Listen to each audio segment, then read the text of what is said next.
पर जरा आपको बताते हैं ओमिक्रॉन कोविड के बीच तालीम की। आपको याद होगा कि पिछले 2-3 दिन से हमने आपको बताया था कि तालीम के शोबे को कितना ज्यादा नुकसान हुआ है। यूनेस्को की रिपोर्ट आपके सामने रखी थी, लेकिन अब मुल्क भर में कोविड केसों में कमी आने के बाद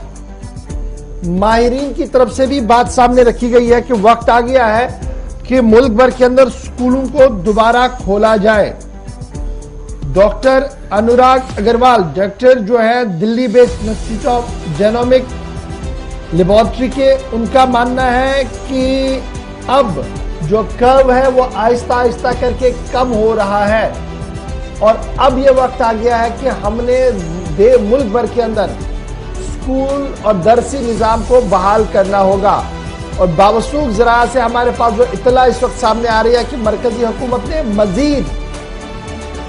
जो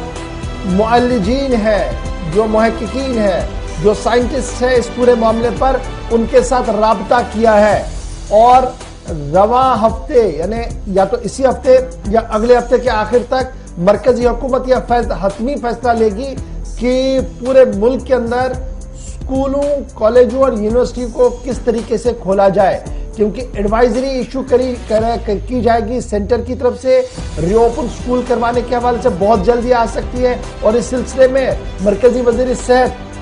मनसुख मांडविया जी जो है उन्होंने बाज़ाब्ता तौर पर नेशनल एक्सपर्ट्स ग्रुप जो है दिल्ली के अंदर, उनके साथ सलाह मशवरा शुरू कर दिया है, उनका फीडबैक ले लिया है। और मॉडलिटीज कैसी होंगी, यानी कि वन गो में खोला जाएगा, मॉडलिटीज होंगी जी, एक तय ज़ाब्ता होगा कि किस तरीके से स्कूल अब खोले जाएंगे, क्योंकि 2 साल का वक्फा हो गया है जब स्कूल मुकम्मल तौर पर मुकफ्फल है, ऑनलाइन टीचिंग के जरिए से बच्चे पढ़ रहे हैं और जहनी अमराज का शिकार अब बच्चे हो रहे हैं। इसका भी मुअल्लिजीन का जबरदस्त तशवीश है और यही माना जा रहा है कि आने वाले चंद दिनों के अंदर अंदर मरकजी हुकूमत सभी मुअल्लिजीन की राय लेने के बाद एक बड़ा फैसला ले सकती है, जिसमें स्कूल, कॉलेज, यूनिवर्सिटी को दोबारा से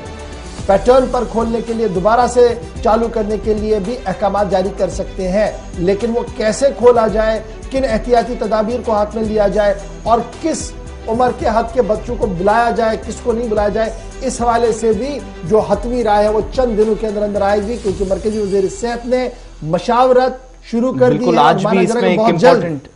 हतमी फैसला आएगा। आज भी इसमें एक इम्पोर्टेंट मीटिंग मनसूख मांडविया की तरफ से होने जा रही है। मरकजी वजारत सेहत की नॉर्थ ईस्टर्न स्टेट्स के नुमाइंदे भी इनमें शामिल होंगे और जो इस वक्त मुख्तलिफ रियासतों और यूनियन टेरिटरीज के अंदर जो रिस्ट्रिक्शंस लगाई हैं, अगले तकरीबन 1 महीने तक हो सकता है कि इसी तरीके से इनसे गुजरना पड़े, चूंकि वजारत दाखिला की तरफ से जो गाइडलाइंस थी उसमें न सिर्फ उसे एक्सटेंड किया गया है, तौसी की गई है 28 फरवरी तक, बल्कि मकामी सतह पर केसेस कितने हैं रियासतों को खुद इस पर फैसला लेना है। अब बड़ी बात यह है कि आने वाले दिनों में जिस तरीके से इशफाक ने बताया, स्कूलों को उन एरियाज के अंदर खोला जा सकता है जो डॉक्टर अग्रवाल के इस बयान से भी बात पता चलती है कि जहां पर केसेस की रेशो कम हुई है वहां पर स्कूल तो खोले जा सकते हैं। लेकिन हुकूमत का यह मानना है कि 400 से ज्यादा जिले पूरे मुल्क के अंदर आज के वक्त में ऐसे हैं जहां पर कोविड-19 के जो पॉजिटिव केसेस की रेशो है डेली बेसिस पर, योमिया केसेस, वो 10% से ज्यादा आ रहे हैं, जिसका मतलब यह हुआ कि फिलहाल कर्व्स जो हैं, जो अभी रिस्ट्रिक्शंस लगाई हैं वो 28 फरवरी तक जारी रहेंगी। यानी आज के वक्त में जो लॉकडाउन अगर कहीं पर हफ्तावार लग रहा है तो वो रियासत की इंतजामिया पर या यूटी की इंतजामिया पर मुनसर करेगा, क्या उसको खत्म किया जाएगा या नहीं। लेकिन मरकज का यह मानना है कि जहां जहां 10% से ज्यादा केसेस, योमिया केसेस की तादाद है, एक्टिव केसेस भी हैं और पॉजिटिव केसेस भी हैं, उसका मतलब यह हुआ कि 28 फरवरी तक मरकज इसी तरीके से निजाम को चलाना चाहता है। ये जो हम मरकज की बात आपको बता रहे हैं, तो कल ही मरकजी सेक्रेटरी, होम सेक्रेटरी जो है, उनकी तरफ से बाज़ाब्ता तौर पर अजय भल्ला साहब की तरफ से जो है वो तमाम रियासतों और यूनियन टेरिटरीज के चीफ सेक्रेटरीज को खत रवाना कर दिया गया था, जिसमें फिलहाल 28 फरवरी तक कोविड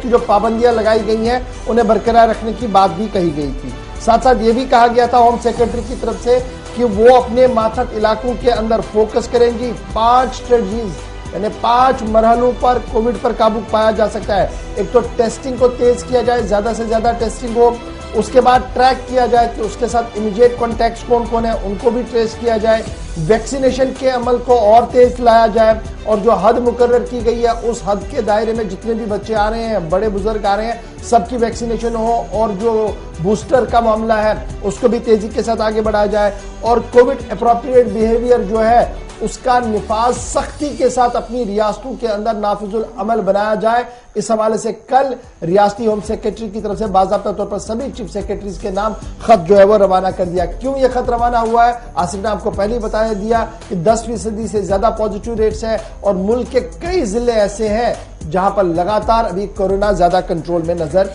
नहीं आ रहा है।